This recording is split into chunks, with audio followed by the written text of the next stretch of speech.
বন্ধুরা কেমন আছেন? আজকে আমি টমেটো সস বানাবো। এই টমেটোটা 1 কিলোর মতো আছে।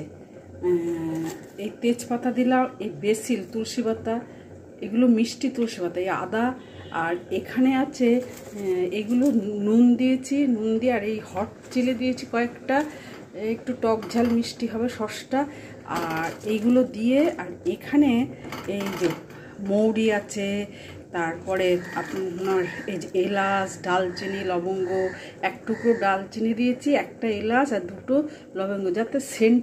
এবার এগুলো ঠান্ডা হয়ে গেছে, পেস্ট করব। এই যে গোলমরিচও 5-6টা দিয়েছি, স্ট্রেনার দিয়ে সব ছেঁকে।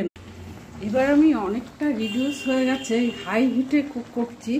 আর এখানে আমি মিষ্টি পাউডার, এই যে গুড়ের পাউডার এখান থেকে দিয়েছি, আরও লাগলে দেবো। আর এই রঙের জন্য একটু কাশ্মীরি রেড চিলি পাউডার, আর একটু আগে তো নুন দিয়েছি, আর একটু এই ব্ল্যাক সল্ট দিই।